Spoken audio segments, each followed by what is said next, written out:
There we go. Jordan, how are you? I'm happy and smiling after you said that. Perfect. Amazing to have your company. Thank you so much. I'm very happy to be here. Yeah, likewise. Awesome. Yeah. It's amazing that we messaged like about a week or so ago, and you sort of said to me, wow, I haven't been onto this platform for 6 months, and you started the day with an intention to do the most loving thing, did you say? Yeah, I was like, I want to do the most loving thing and come from love. And they're kind of the same, but they're almost like two different directions. And for some reason, it took me straight to that page. And this, I saw your message. It was 6 months old. I hadn't responded to it. So really cool.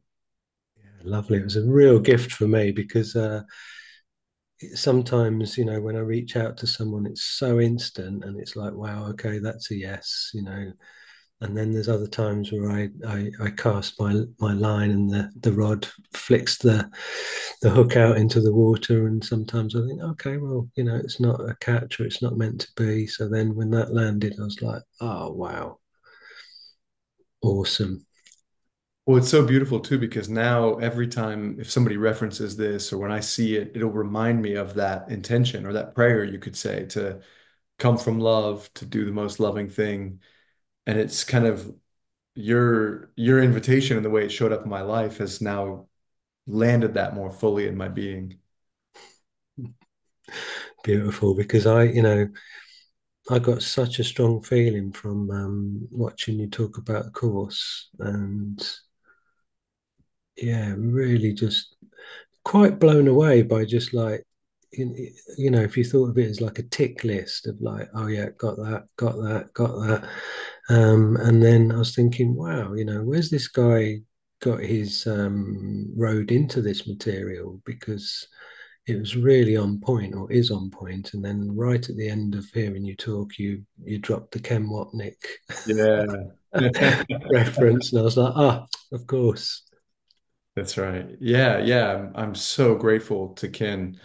Um, he's just, yeah, every time I've got like a whole shelf full of his little, for a while there was these like $7 on Amazon, and I just got every single one of them. And so every few months, I'm like, all right, let me read the same material again in different words and different way, and it just kind of brings the whole message back to me and helps me stay on course. Mm. And also, I noticed that when I was researching the stuff that you'd already shared, your content, some of it goes back to like 2008.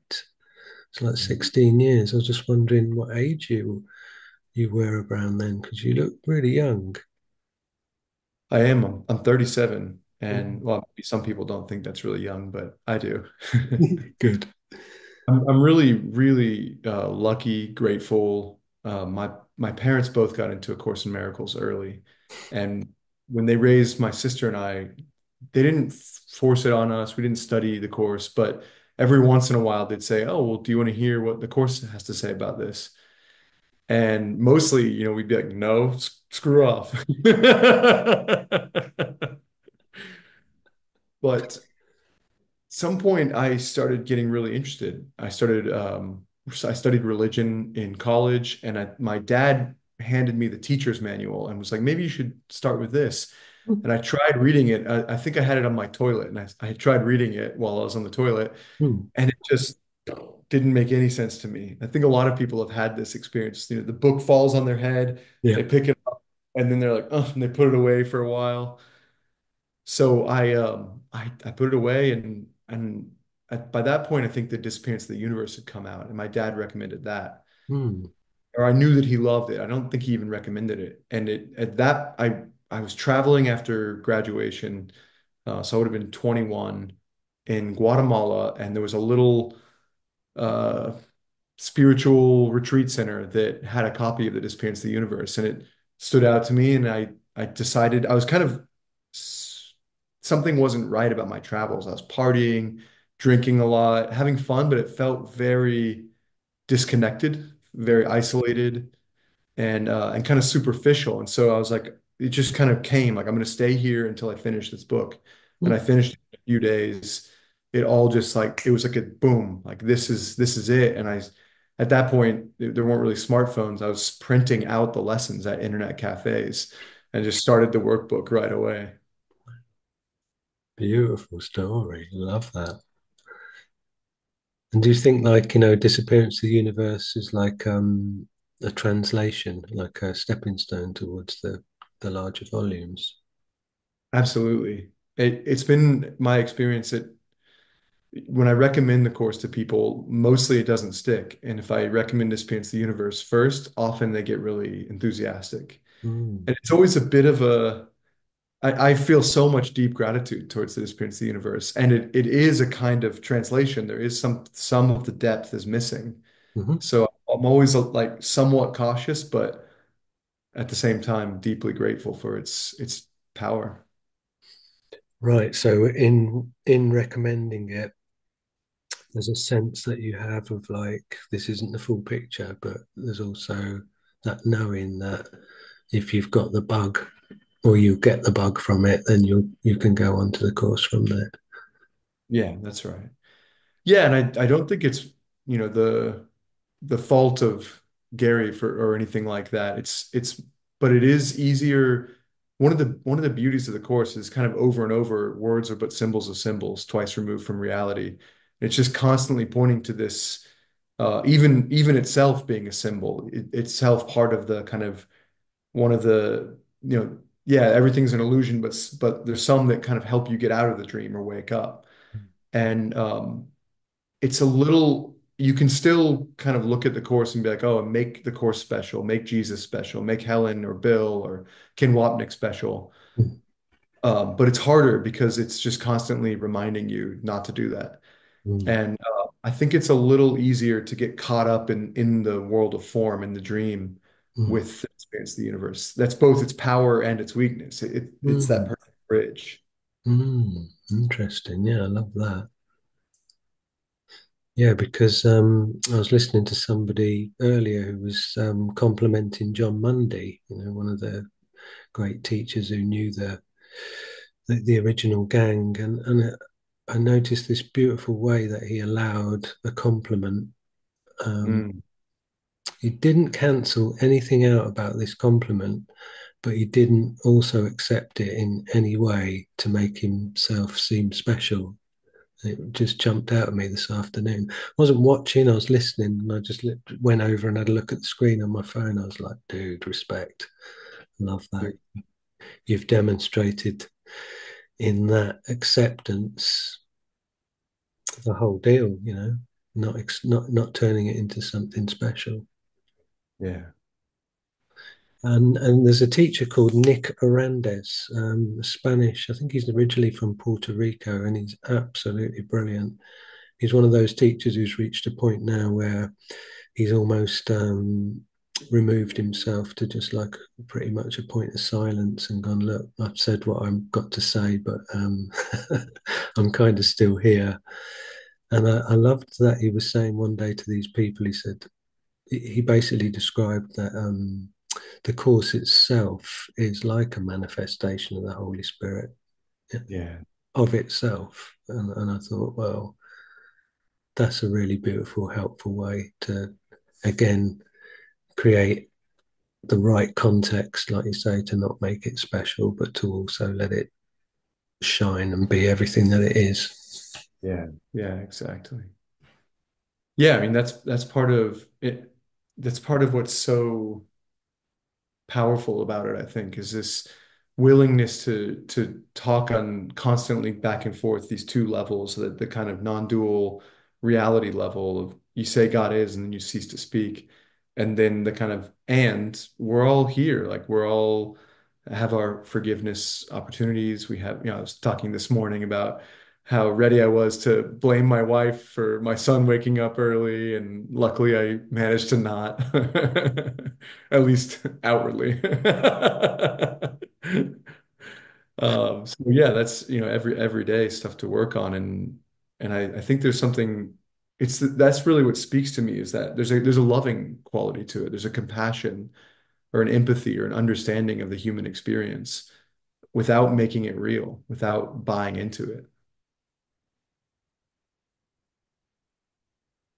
Yeah, beautiful. And, what a great example and influence for us as we actually do navigate what we learn to be like the dreamscape of the human condition. But like you and I were saying just before we pressed record, you can't get into that spiritual bypassing of just floating around amongst people that you do know and people that you don't know who are having the most incredibly difficult experiences, and just try and point stuff out to them from a vantage point of invalidating their raw emotions. Right. Yeah, exactly. I mean, and it's kind of a paradox. A lot of what I've done for the past 10 or 12 years is really help people say yes to their emotions and bring a kind of fuller human experience into relating, being that presence into, well, right here with you now. This is how I feel. This is what I notice. This is what I'm curious about you. This is what it seems like for us. Like I love you just make really strong eye contact and I feel a sense of presence from you. Like you're really here with me. And I love it. It brings out that presence in me, and I feel a kind of joining in a non-special way. It's like normal and extraordinary at the same time. Mm, And so being able to speak to that, sometimes people be confused, like, well, yeah, from the Course in Miracles perspective, like, isn't why are you helping people feel their feelings in certain ways? mm, And I think it's exactly as you said, it doesn't really help to bypass. It's really a way of avoiding what's going on. mm, And I think, yeah, in my understanding of the metaphysics of the course is like slowly but surely we kind of work our way through our kind of separations. It's like we've separated the world into a million pieces and a million people and events. And we kind of, these are all like leaves of the tree, and we come back to like more and more of the branches until we finally get to that original separation of like, I feel like I've sinned against God by being different at all. And that there's a kind of primordial avoidance of looking at that. And so in some sense, we're just practicing over and over again that like that gentle, loving turning back to and saying, yeah, let's look at that. It feels horrific. It feels like the worst possible sin against God. And yet we've done nothing wrong. There isn't actually a problem here. And so looking, turning and taking that risk, that leap of faith of like, I'm going to look at it and feel it, being able to practice that, whatever it is, anger, sadness, joy, ecstasy, turn on, good or bad, and feeling that shame or uncertainty, is this okay? And then being like, oh, it is okay. And it's okay even if it's not okay. It's kind of like preparation for, or in a way, we're doing that same move over and over again, yeah. to practice, or I want to say practice, but that it brings in this linear timeline, which doesn't feel right either. Mm. So yeah, it's like we're touching into that fundamental love that is the nature of everything that we can't even talk about. Yeah, like a re-identifying or refamiliarizing, reconnecting. Yeah, there's certain sort of ways you could think about it which don't make it linear, like you say, so that it feels like the direct experience that it is. And also, one thing that comes to mind listening to you talk there is it's like shadows in the mind. If you allow a corner for explanation's sake, a corner of your mind to be a shadowy dark space that you don't go and shine a light into, then that aspect of your belief system that could buy into the idea that you could have a shadowy corner of your mind, it's then Right, got the depth to say, well, there might actually be something in there. And as right, you're describing, if you turn and look at it, it might just be the tiniest little glimpse out the corner of your eye first time. Then you can hold your stare on it for 1 second, and then the more we develop that way of looking at it and allowing it and not having any resistance, then that imagined repercussion can wash over us, and we go, "Oh, hold on a minute. That, you know, Right. this is what they mean when they say sin is just an error. This is what they mean when they say the separation is just a faulty formulation of reality. It had no effect. It's like, okay. And then there's your way of diffusing an imagined investment in the idea of sin. Yeah, exactly. Yeah, well said. An example that comes to mind is just last week, a friend invited me into it was some crazy investment scheme, and I with crypto, and I love just playing with the world. So I've dabbled in crypto and lost. I think of it as gambling, and I've lost money and I've gained money, and but this just really looked sketchy, and I very quickly found out that she had been duped into a really, really complex scam that involved uh, months of developing a relationship with somebody that that wasn't a real person, and or was maybe there was a real person on the other side, but it was an incredible operation. And I found articles about this sort of thing, and they even get you to FaceTime, they allow you to withdraw money. I mean, they build this incredibly complex scam. And I could feel a little bit this impulse to turn away from, I don't want to see that darkness in humanity. And it was real, almost unconscious that I was trying, I needed to convince her that she was getting scammed because she was really still bought into it. But some part of me just wanted to focus on my life and my other responsibilities. And and so yeah, the I was able to catch that gratefully and talk with her and help her work through it. But what's so interesting is that the fear, when I'm in that avoidance, especially unconsciously, it's like, wow, it's going to be horrible and heartbreaking to face that. And it is. But always there really is a genuine love at the bottom of it. And so when I started facing it, looking into it, I found out, well, a lot of the people doing the scam are migrant workers, or even I hate to go so dark, but even slaves. They're brought over from Cambodia or Myanmar or something to these houses in the UAE, and it's just like, wow, the people doing this are in awful situations, and this is the best option they had. Hmm. And then it's easy to still we can still make a some oppressor or some person to blame, whoever's in charge of them. But it starts to fall apart, and I start to see just like suffering and that separation and that kind of primordial um, running away from this fear of annihilation, of God's Hmm. annihilation in a certain sense. And what comes out is this deep, heartfelt love towards all of them. Hmm. Beautiful, yeah. And that's the way to circumvent the investment in the initial snap decision to just growl and shout and hate and be Yeah. angry, and to make the error real. The course's golden rule: don't make the error real.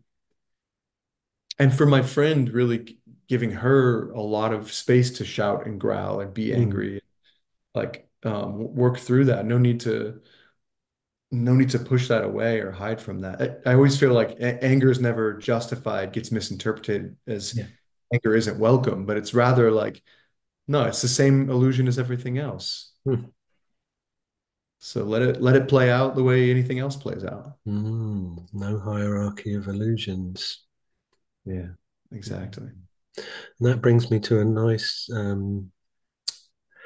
segue into what I was saying to you earlier about one of the things that jumped out at me from dialing into your previous podcasts and your content was this explanation that you were giving about finding comfort in discomfort. And I guess the topic's already in process through this conversation now, but I wonder what that brings to mind for you now in its own sort of isolation.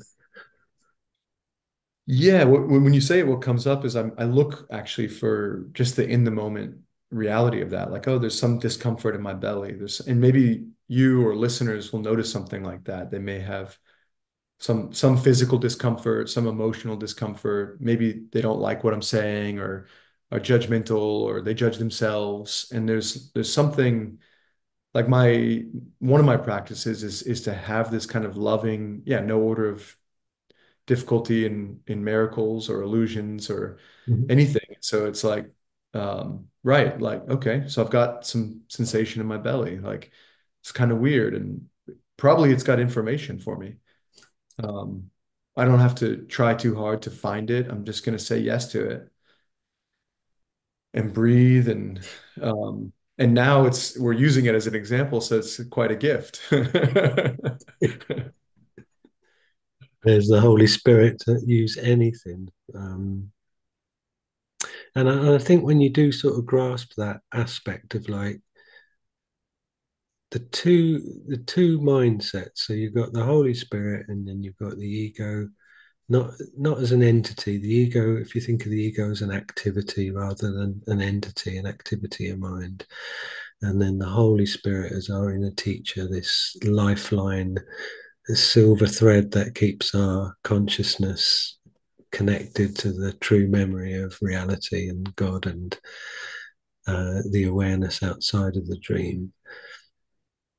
With those two sort of vantage points, that helps to not make any differentiation between absolutely everything that quote unquote exists in the Mhm. world.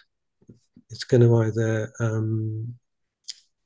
witness to one thought system or the other, really, isn't it? Regardless of what it is. Right. Right. So as you're saying that, I'm like, well, let's keep going with this discomfort that I'm feeling because it's a cool way to kind of operationalize or put a pragmatic sense of like, what does it mean to remove the blocks to the awareness of love's presence? Like Mm. it's so beautiful, but what does it mean? And one part of the reason the course I think doesn't go so specific is because it has infinite forms or ways it shows up in form or in manifestation. Mm. But one example is like, so here I feel this feeling, and I'm like, what's going on? Why do I feel this? And or if this somatic sensation could speak, what would it say? And it's not that the body is important at all. It's just a learning device. But here it is. It's what I've got.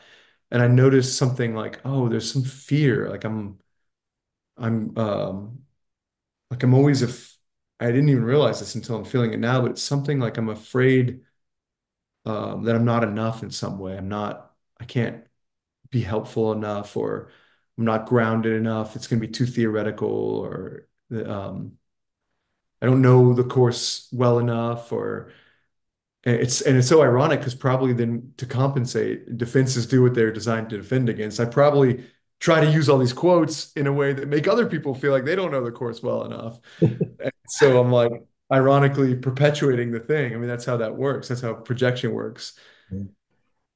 And so there's a block to the awareness of love's presence. And so that, in this, if I buy into that or I give it too much reality, then I don't get to pay attention to love.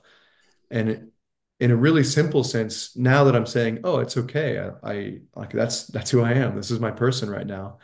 I'm afraid that I'm going to let down all you and all of your listeners, and I'm a fraud in all these ways. And it's just like just saying it's okay. There's a deep, loving embrace of what is that is kind of what love is. It's like a warm, well-wishing Mhm. and a yes to what's here.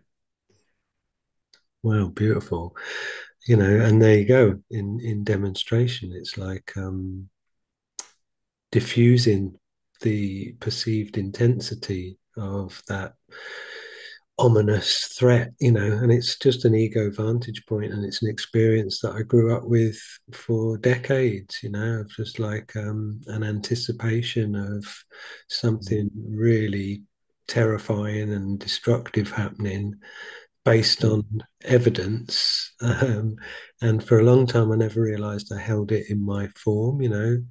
Even my wife would sometimes sort of go, wait, like, and nudge me. And I go, what? And she'd go, point at my feet, and my toes would be all like scrunched up. And I might just be standing there, like looking around. It's like, oh, right, okay, and then I'm just like relax my feet and think, wow, okay, I hadn't realized that. I was still like, what? Go on, and you're just like demonstrating with honesty and bravery what we were just talking about shining the light into that perceived dark corner. And if you don't, then that's when you got the platform for your imagination to think there's some sort of bogeyman hiding in there who's going to jump out and do something. And it's like, nah. Mhm. Yeah, and it where that takes me now is I listen to that Miracle Voices podcast, so I know what you're referring to in your personal history, and it's really inspiring the way that you were able to kind of really do the same thing that in a way that I just did with your experience and come into gratitude Hmm. um, to everything that happened in your childhood and make something beautiful out of it. And even how that seems like that brought you into making this podcast and our conversation right now. And I'm inspired and I'm grateful. Oh, thank you. Yeah. And how, I always know when these things are in the flow because they start to circle in on themselves and the threads kind of like start to combine and you can feel one strong particular theme to the conversation building. And what you're referring to there is just bringing up the things that we've already been talking about of transmuting stuff into strength. And then, like like to say to people a lot is when people are frozen with trauma, and someone said recently trauma was like a residue of energy that's stuck to you or something. I thought that was really powerful for me. When we shake that trauma off and start to find our identity without looking through the lens of that frozen moment in time, which we felt defined by, nearly Mhm. everybody I know, they've got this what had laid dormant altruistic driver to say, right, okay, I'm dealing with that now. I've got myself to this point. How can I serve? How can I turn this experience into something that I can serve other people with? And then, like I say about this conversation already perpetuating its own and generating its own energy, talking about the Holy Spirit using absolutely everything for its purpose and the ego using absolutely everything for its purpose. The stuff itself, like, is neutral, isn't it? Experience is neutral. The world is neutral. Um, I could see a hammer in a shop and I could buy that hammer to build a house for somebody who lived on the street, or I could use that hammer to smash a window and take something from somebody who works really hard 7 days a week. The hammer's Mhm. just a hammer. Yeah, exactly. Yeah, I really appreciate you drawing out that theme because it even as you say it, I'm realizing like how much of my my teaching in the full course sense of like teach what you are. Hmm. Uh, and it is about that, is about that ability to see the innocence in things. And it doesn't mean like one example is the project I've been working on is trying to make a better social media, changing the algorithms so that they're bringing out love essentially or the best of humanity instead of the worst. And I noticed it's very easy to kind of paint a story of whoever, Mark Zuckerberg or whoever it is on any of these platforms, like kind of out to get us. And I really don't think that's it. I think it's been very unconscious. It's been a bunch of short-term decision making where people are just whatever, trying to make more money or trying and even then, like at this point, if it's Facebook, it's teachers' unions that are invested, their retirement pensions. It's not some evil money grubbing, Wall Street fat cat trying to make Facebook post their quarterly profits. It's just very much the whole system that we live in. Yeah. And so there's like, yeah, I can choose the ego view and be like, yeah, screw the system. It's very against us and all this stuff. Or I can instead choose the kind of Holy Spirit view and be like, yeah, there's an opportunity here. There's a call for love that's not being answered. Mm. And that doesn't mean it's easy to always choose it. It's a little easier for me with these kind of big societal things than the close to me things like my personal relationships. I know other people sometimes have it the opposite, Mm. but it's still the same principle. Of course, yeah. We just said no hierarchy to illusions, no order of difficulty to miracles, no degrees, and that's something that I like to reinforce with these conversations with people is to remember that aspect of no degrees. You cannot be just a little bit pissed off. There are no small upsets, as it tells us in the workbook, and that lesson for me was really valuable. And again, the conversation Hmm. folding in on itself, just me standing there looking at the sky in the morning, drinking a cup of coffee on the doorstep with my toes all scrunched up. That's 100% discomfort. It's Yeah. not. It's not 1%. It's like there's something being held in my form of some sort of residual energetic signature of an event that's gone by that can be let go of. Hmm. Hmm. Did you let it go? How'd it go? Yeah. Yeah, I've really noticed once it was pointed out, I'm one of these people like when something's pointed out to me, I'm so grateful because I've got like I got this part of my vocabulary and my friends will know this about me. I'll say, often like I think that people fall into two camps of like being progressive or not being progressive. And they're just like core drivers, really. At the root of who you are, you're either A or B, just for the sake of conversation. And I will know from myself, and this has been reinforced through my creativity, through my work, through my attitude, through everything I do. It sort of permeates everything. If I do something one, two, three times, then I'm going to start to analyze it as a process and I'm going to want to refine it through repetition. And as you know, and I know as a musician, you learn a piece of music once, then you play it again and you play it again and you play it again, and you're just refining it to the point where your body is making that sound, and then it frees your mind to rise above the experience of creating the music, like some sort of hot air balloon that can just be up there in the thermals. But you have to go through that process. And for me, if I'm buttering a piece of toast and I do it, half consciously, and then I'll be eating that toast and go, oh, that's a bit, what's wrong with that? And then I look down and realize I didn't butter it to the edge of the bread, and that's why it was a bit dry. And next time I'm going to butter it to the edge, and then I'll think, oh, that was nice. I might have a bit more butter. I might put some jam on it, and it just rolls like that for me. I've just got that thing because it's a progressive kind of way of looking at something, of just evolving into something and growing into it. So when my wife pointed that out to me, I was like really grateful, and I was like, okay, right now I need to start spotting that for myself. And also at first, I was like, "What are you on about? Why does that matter?" Because she was a bit like, "Oh, stop doing that," and I was like, "Why? What?" So I got so used to like holding that in my form that I couldn't even see that it was something I could free myself from. And then now I've really embraced that over the last, I don't know, let's say this is a year or so of like noticing that. And now I'm like the opposite of like I feel all of that presence of the piece within my form. And historically, I've been quite detached. When people used to say mind, body, spirit, or what in whatever order. For me, body, it's almost like, oh yeah, I'm in a body. Yeah, Yeah. of course I am. But it's like right over there, not really paid much attention to it.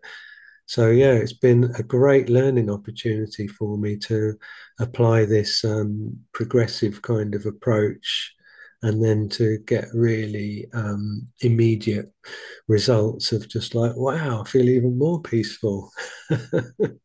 Oh, beautiful. Beautiful.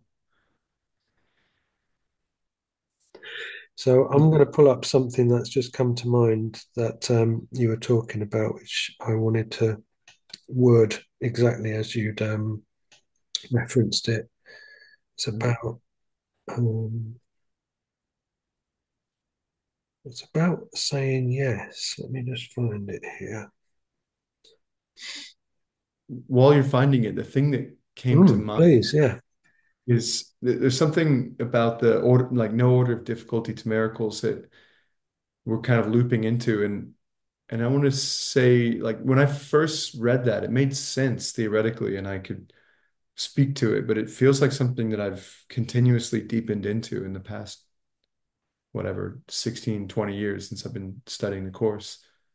And and right now I'm thinking of two ways to kind of, I think it's something that it sounds kind of crazy, but at the same time, it experientially, in a certain sense, everyone could have an experience of it. Like right now, just as simple as like my perception of the room that I'm in or the room that you're in, or and people can see both of those, so they're on YouTube.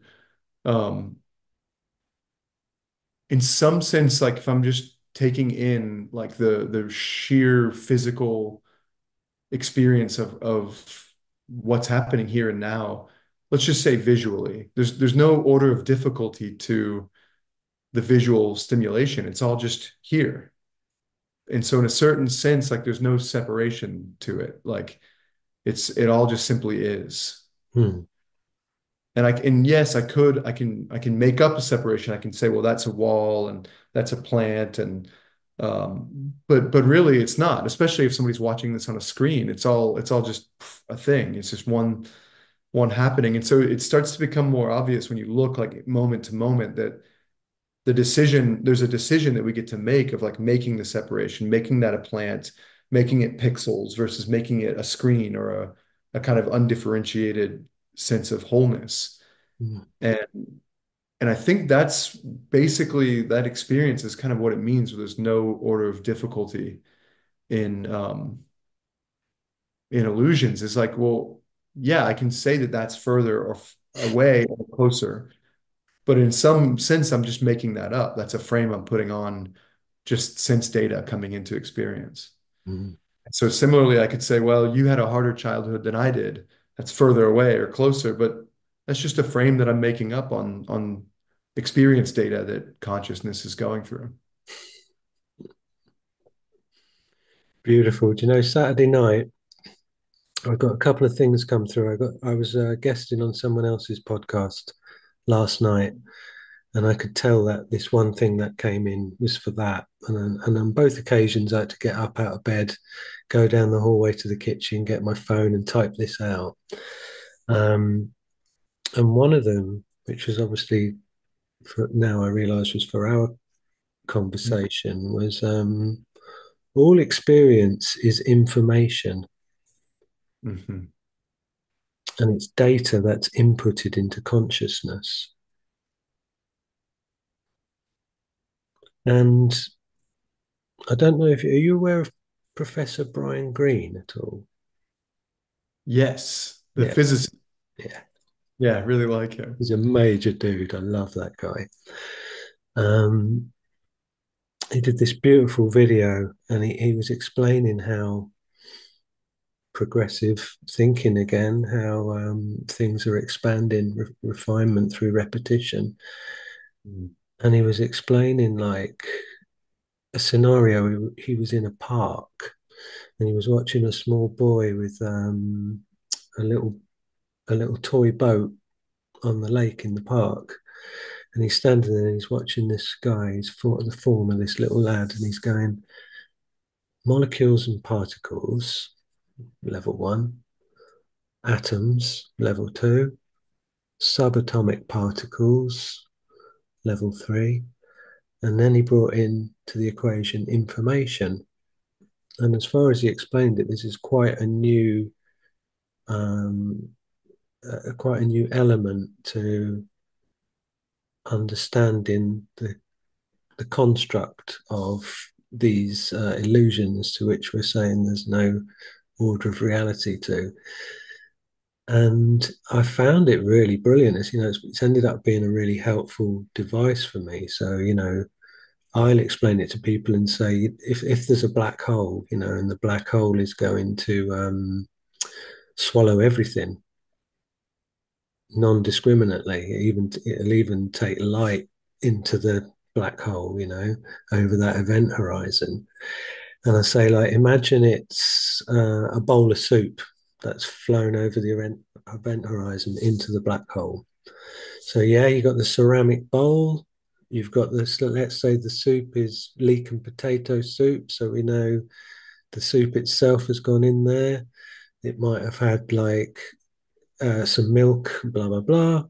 But there's also a layer of information, which is the the chemical construct of the bowl of all of those individual ingredients in the soup, the fact that there was 500 milliliters of milk, two leeks, one potato, one onion. This is all like valid in elements of this thing that's been taken into the black hole. The level of information is like you you take that as like serious, it's as serious as everything else, really, in terms of like, well, that's what's happened. And then we have got another really incredible British physicist. He's called Sir Roger Penrose. Hmm. Yeah, and this guy's a dude. Again, he was like him and his dad knew the artist Escher, who does all those interlocking drawings that essentially go on forever in every dimension. And him and his dad presented some designs to Escher, and he was like, "Yeah, nice one, guys. Well done. You're in the team." So he's got that creative thing, but he's also incredibly brilliant in his field. And because he is like so highly regarded, he's allowed to suggest stuff that other people are like, "Oh God, leave it out." Yeah. And he talks about what happened before the Big Bang, and that everyone's like, "Oh, So he's got this, and again with like the whole cosmology thing of like eventually all the stars will use up their own nuclear fission that they're creating. We'll reach a point of thermal equilibrium in all of the universe where there's no more light, there's nothing to generate light on a physical level, and at that point everything will just exist in the dark, kind of like quote unquote how it started. But if everything goes inside a black hole and the information goes inside that black hole, and we have these like theories of a cyclical kind of like repetition of a series of big bangs, when that first moment comes into existence and you've got this pea-sized piece of quote unquote matter which contains the ingredients that's going to make up everything in the known universe, and it expands and explodes, it's already got inside of it all the information of everything that it took in the last cycle. And Yeah, and I think this is I mean, I love this stuff too. I think it's super exciting and fun. I'm not a physicist, but I like reading Brian Greene and others like him.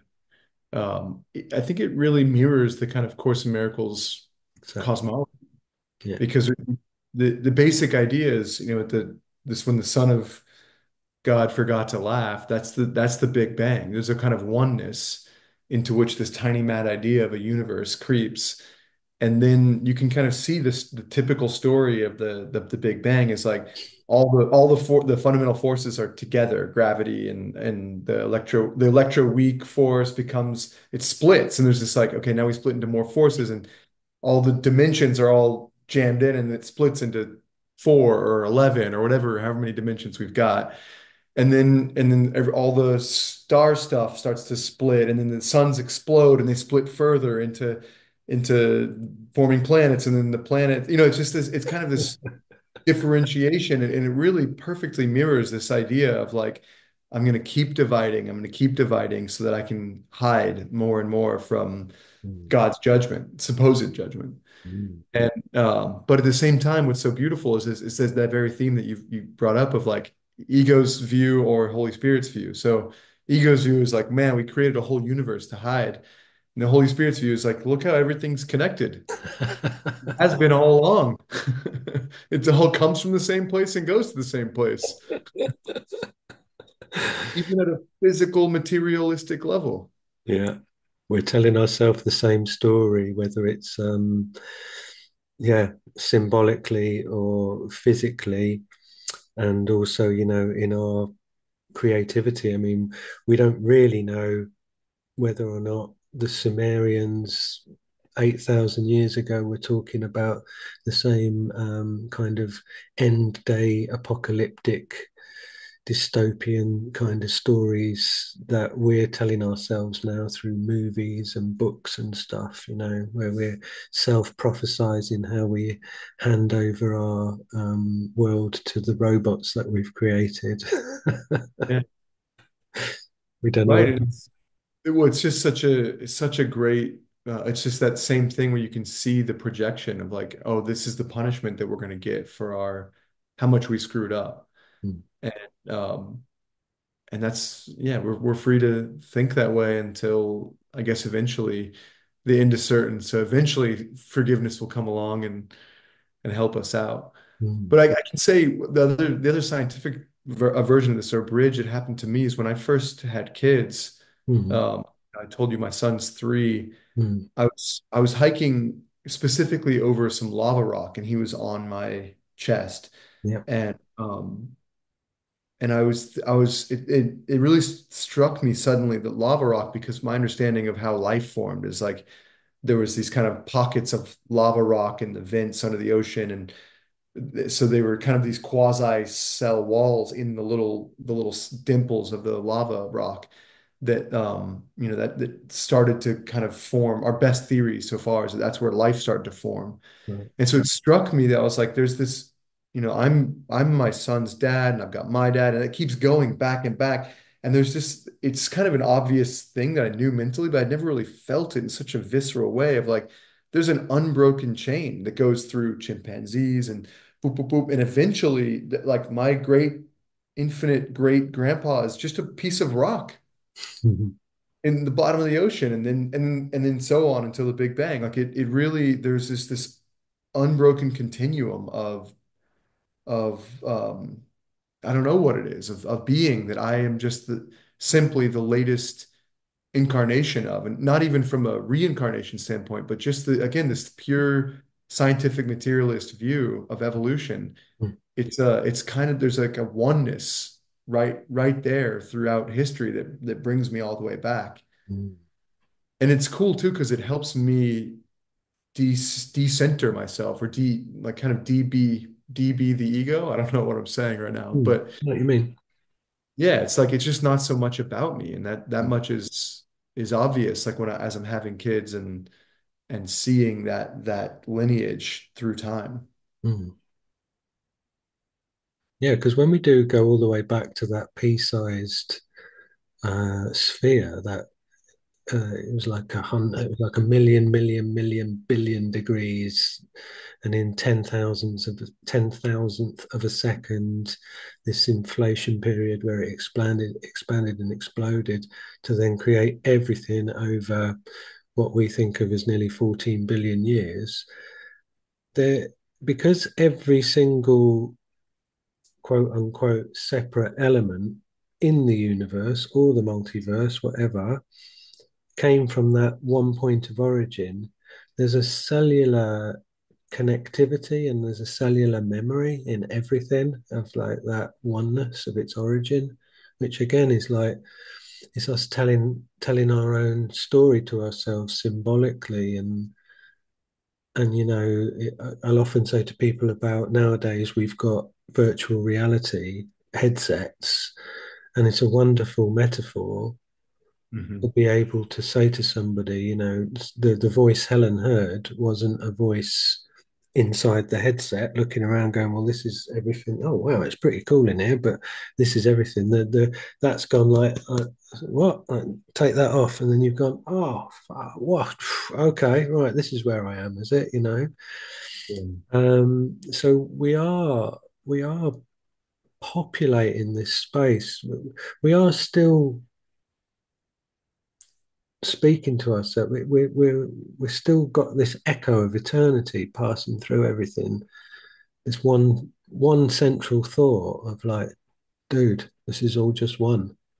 Yeah.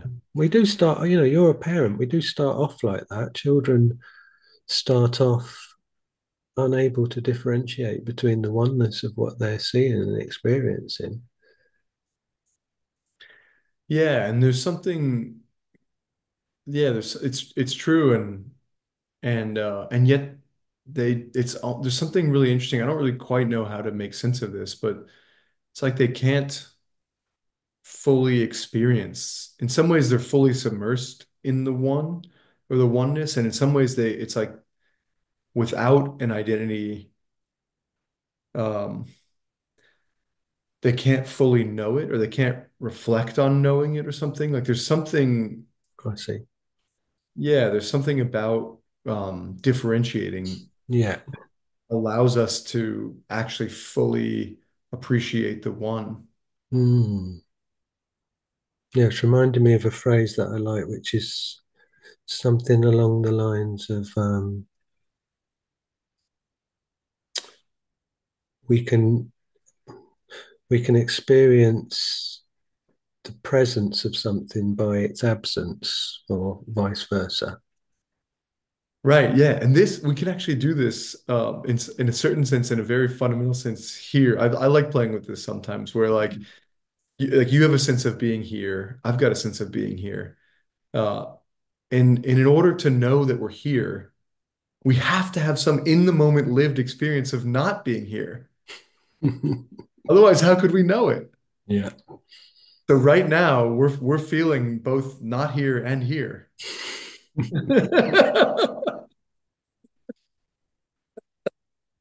Wow. I love that.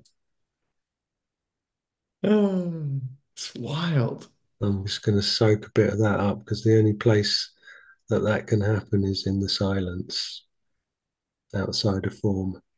Yeah, yeah, exactly. In fact, that's a cue for me to just something that came to me last night in meditation is the freedom in silence is its formlessness. Hmm. And in its formlessness, there's no constraints. There's no limits to the extension and the expansion. The experience that we have in silence lifts us into the light. The light is our home.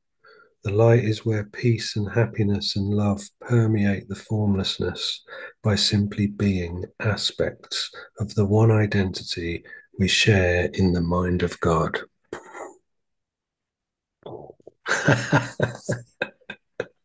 Beautiful said. Thank you. Yeah, I was like, wow, okay, I'm writing that down. That came to you like as a just fully formed. It came in a meditation. So, yeah, I did a podcast for a chap last night and I just reached this point and I said to him, do you think we could share some silence? And he was like, yeah, cool. He's like, do you want to like address that intention? And I was like, yeah, that's a cool idea. So I just sort of dropped in and that all came out. And then I thought, oh, I better check that out and write it down because I thought that sounded nice. Yeah, I love that. So yeah, Love. it came formed like that. Thank you. That's what I thought. So let me see if I can find this. Yes. Um, I've got it. So you said awareness has a big yes, but it can be a yes to resistance. Hmm. And that really struck some stuff where my thinking's been recently. So, hearing your own words back now, where does that take you? Awareness has a big yes, but it can be a yes to resistance. Yeah. Yeah, it takes me into again wanting to invite us and anyone listening like into the experience of that. So anything at all that you can name you're aware of, right? Like if it's your nose or a sound outside or even the idea of a universe that doesn't have awareness. That's Here it is, occurring in awareness. Hold on a minute. I might need a moment for that one. Wow. That is so good. Thanks. I'm, Yeah, so here I'm we are. back. Yeah. That's beautiful. Yeah, and so there you were even aware of being gone. I mean, isn't that weird? You're aware of being gone somehow. You're like, I'm back. Somehow meant you were aware of being gone. Oh no, you've done it to me again.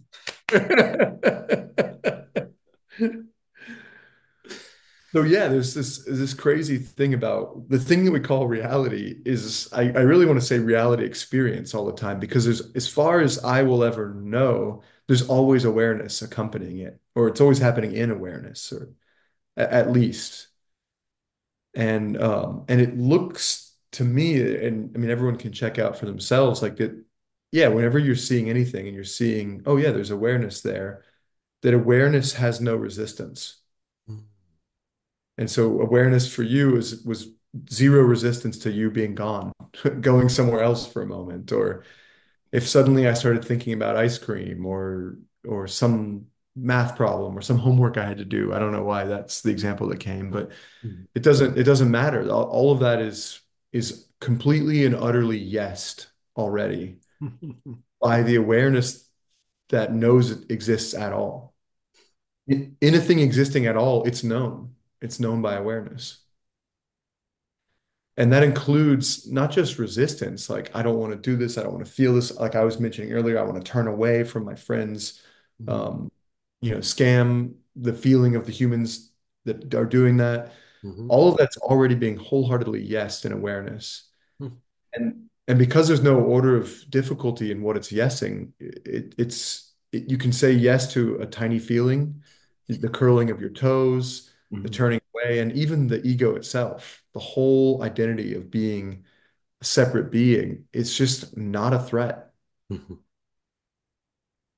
And this, I mean, this is what, man, just blows my mind always about the place the course is written from. And of course, it's not the only, there's tons of others that say this kind of thing, but where it's just there's no concern, there's no worry, there's no hurry about waking up in any sense because there's no threat to the non-awakeness.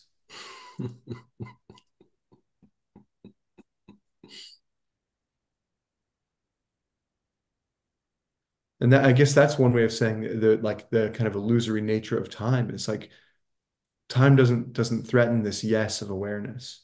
And I've been describing it like as I've felt it a moment ago and brought us into it. There's a sense of I feel almost an emptiness to the yes or a blankness. It kind of relates to that silence that you were speaking to. Like no matter how much noise I fill this room with, there's always more space for it, as far as I can tell. And so in a way, there's always more silence than noise. Even in the most crowded, loud room, there's like more silence. And and yet, as I say that, and it's emptiness and it's silence, I notice another quality to it now, and that in the yesness is like a um almost an enthusiasm or an encouragement. And that's what I call love. And it as I focus in on it, I kind of maybe I leave the non-dual space a little bit because I notice two qualities, and they're really the same quality, but I notice the kind of wholehearted embrace of everything now, absolutely everything. My ego, my meaning making, you're nodding, all of it, the room, the space, the earth. But I also notice the kind of in that yes, there is a creativity or a movement or a potential being like each moment moves into another moment that's creative, and it seems to have a direction to it. It's not just creative for the sake of itself. It's creative towards more love, more of itself in a certain sense. and maybe this is because I'm American or the times we live in or because I'm a progressive in the way that you're describing, but it seems like this is really part of the nature of the fabric of being is this wholehearted yes, which then builds upon itself into a greater and greater interconnectivity or inclusivity, or in the end, forgiveness, a recognition of the illusion of the separation. Yeah, my answer to that would be yes. Amen. Yeah, I think you've just unlocked something that was something that was buried in my memory. Was like, there's been a few times in my life where I've had these beautiful revelatory experiences where I've been shown a little peek behind the veil, Mm. and they've always been symbolically in a language that I've been using to communicate to myself with, Mhm. um, relative to the expansion of my understanding at that point in time. And I've just got a very strong recollection of one of those experiences was just where everything was just like pulsating with a yes. Mm. And I was with a couple of friends. Oh yeah, this is like around, I'm going to say like the early 90s. So it's I sometimes, yeah, reflected on this and thought, I wonder if this was one of the things that was preparing me to accept the course. Mhm. The course, I think, came into my life in like 1993, and I think this experience was like about a year or two beforehand. And I had this experience where I was with two friends on the beach, and it was New Year's Eve, and there's all of that energy of the expectancy for a new year, the gratitude for the previous year. I was young, so I had this, not that I've lost it, but I had this appetite for life and for potential.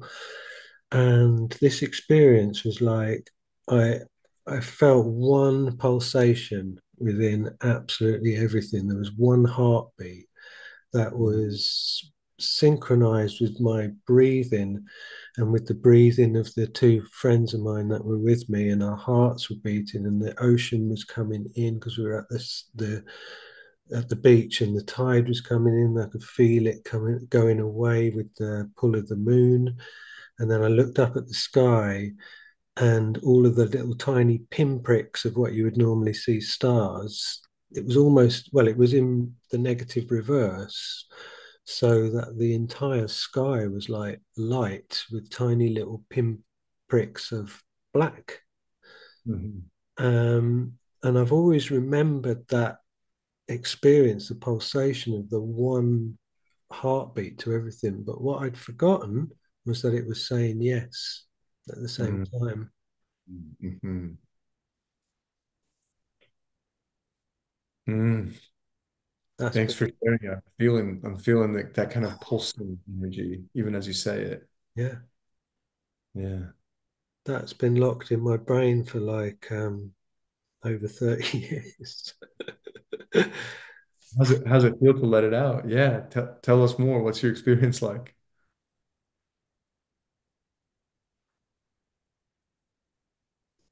I think the recollection, I loved the way that when you were talking and when you were using that, how, it's just, I love this sort of thing because it just collapses linear time. It's like the amazing like sequence in the movie Interstellar when the tesseract closes in on itself at the end and then just disappears, and all of those timelines and all those potential moments just come back into three-dimensional space. Mhm.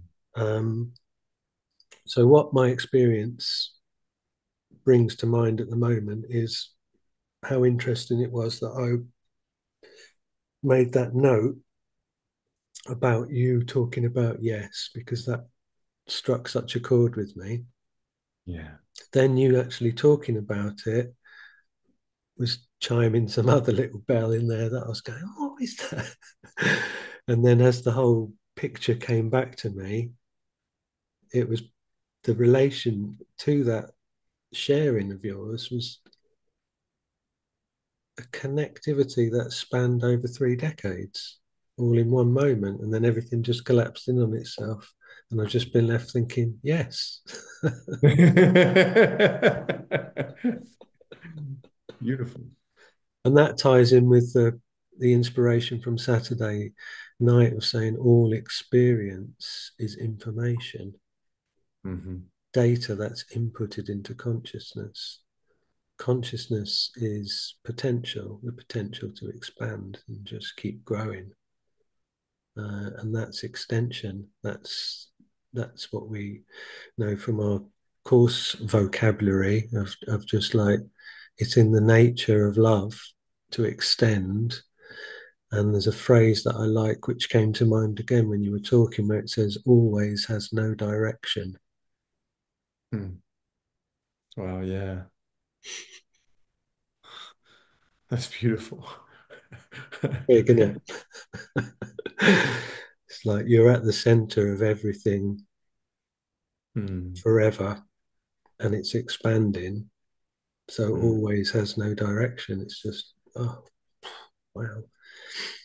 And again, coming back to the clear themes that are presenting themselves as we share and join, the nature of the solar system, the nature of these distances that we can't grasp. When someone says to you, you're looking at a star that exploded 100,000 years ago, 20 billion light, that kind of thing is like, again, it's the symbolic language of like you described earlier, of the Big Bang, mimicking what happened or didn't, what happened, Yeah. in the abstract sense at the level of mind when we wanted to scatter and hide in trillions of forms, hide the oneness in the appearance of separation. But in that moment, when we made ourselves special and we made ourselves small, a byproduct of that choice was this then disparity between how we perceived the dimensions of God. So let's just say, for example, we perceived God to be the size of a brontosaurus, and we were part of God, we were part of that brontosaurus. And then when we made ourselves the size of an ant, we are now looking at that brontosaurus and unable to reconcile what we now perceive to be these differences in our dimensions. And then that storyline appears in the universe as like, well, that planet's 20 billion light years away and that one's 2 billion. You know what I mean? Well, yeah, I love what you said about the we hid the oneness in a trillion different forms because I heard it like any of the forms you can look at and see the oneness hidden in there. Mm, So yeah, you could flip it and say, oh, like I see a trillion forms, but then it's like, and you're hiding in them, but it's like, no, the true nature is hidden everywhere. yeah. Absolutely anywhere you look, you can find it. Yeah, because that's that beautiful passage when he says, like, how holy is the tiniest grain of sand when you realize that the whole of creation's in it, or the totality of Christ is in every part. Yeah, The broken pieces mean nothing when you see the entirety within it. yeah, yeah. And there's the Holy Spirit using the separation as a means to go, wow, look at the oneness in the separation. What? You can't be serious. Who is this guy? Hey. Yeah, and that I mean that does want me to say like I'm imagining or at least feeling or maybe just projecting the protest in me where I'm like, well, what about boundaries? And the reality of or at least the lesson that I keep learning over and again is the more love or yes I have in me, the more gentle my boundaries become. It's not like, oh, I've got to get rid of all no's because no is totally welcome as part of that too. Like we can there's oneness in a no, just as there is in a yes. In fact, all yeses are no's, and all no's say yes to something. I've got a phrase that I use with my clients, and I'll say, "A no is as good as a yes." Hmm. If we're discussing options, and there's five options, and they say, "Oh, sorry, but that's a no," it's like brilliant. Okay, now we've got four. We're on that road to yes. Yeah. Yeah. Yeah. And so it can be really scary, like, oh, if I open to this much oneness or this much love or this much interconnectivity, aren't I going to lose myself? Aren't and I think that, at a deeper level is like, well, you don't have a real self to lose anyways. That's the point. But I think that's hard to really face. And so we kind of gently say we can be much more gentle with ourselves and recognize that no, the more love, if I know for sure that like my say with my son or daughter, it doesn't matter, but they want something, they want ice cream for breakfast. And I know I'm not going to give it to them. I don't have to be like, God, why do you keep asking for that? I know for a fact I'm not going to give it, and so I can just be like, oh, I get it. I would love to eat ice cream for breakfast too sometimes, and we're not going to do that today. And it's just this gentle, loving no, because there's no threat. Right. And so that's I think the counterintuitive thing is that actually recognizing that true self or love or the nature of being as consciousness and that being who we are means that like there's death is not a threat either. I was re-looking at that. I flipped open the course just to kind of right before this, feel the language again. And this section that came up was Jesus talking about the true meaning of the crucifixion. And it's exactly this, like death is to teach that there's no order of difficulty in miracles, and that death is there's nothing to be threatened because nothing real can be threatened, and nothing that could die is real.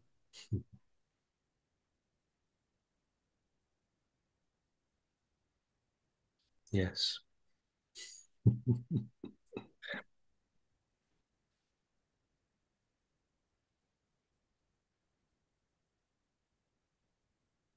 Mm. Wow. So I'm feeling like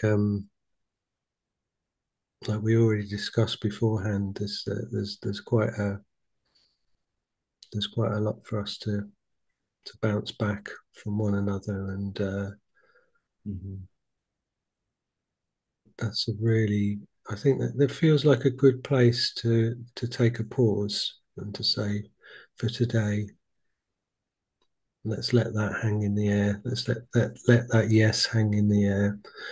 And I think the energy that we've generated through a collaboration and what we've inputted individually,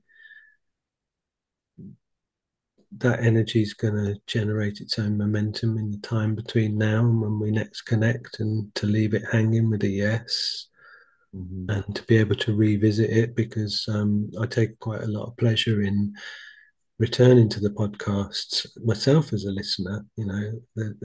There's a sense of like, sometimes I might need to listen to an episode three or four times to feel like I've completely assimilated it into my Borg hive mind. um, and I know that you've got your beautiful daughter to go and collect as well. So maybe the two things are coming in together. How do you feel about that? Yeah, I feel great. I'm so grateful. It's just I feel so much love and literally light, like I'm in an altered state. And it's just such a gift. I often feel like this is for me. And I sometimes will play with the like a thought experiment of like, I'm the last guy, the unawake guy on the whole planet, and everyone's here just helping me uh, collect those last bits of me that are not yet fully loved. Wow. And it feels like that with like here. I'm just so grateful to spend this time coming into this love together. Yeah, amen. Yeah, I feel that too. Yeah, really beautiful experience. And, how can that not transmit? And the beautiful thing about the conversational, inclusive kind of format of this particular podcast, if you like, is all the time when I get the feedback from the people who join, they experience it too. It doesn't matter that it was recorded in the past and they join in the future. It's a very open invitation and everybody feels it and they include it in their experience and we include them in our experience. So always has no direction. Well, and it really, when you say that, it's really cool. It opens my heart into being, I want to just actively thank the listeners and viewers right now because it's only because of them that we're here doing this in a certain sense. I mean, maybe we would have found each other and had this conversation some other way, but this is the way it happened. And so I'm grateful to them for bringing us together. Mm. Maybe there's an element of our experience as musicians there as well, because you could also say that, yes, it's wonderful to sit on your own in isolation and create some music, but without an audience, it's nowhere near the same experience. Yeah. The the feedback loop, isn't it? If experience is information, that is data that's inputted into consciousness. That mirror is the joining of other people, whether that's just one on one, as it appears to us in this experience now, or however it spirals out from that one point. Mhm. Beautiful. Yeah. Beautiful. Thank you. Thank you. Yeah. Feel completely full and completely empty. Yeah, that's it. Excellent. So I'm going to wish you a beautiful day, the rest of your day, and enjoy collecting your beautiful children and the human experience. And I look forward to the continuation of this wonderful connection. So thank you very much indeed. Likewise. Be well knowingly. Be well knowingly.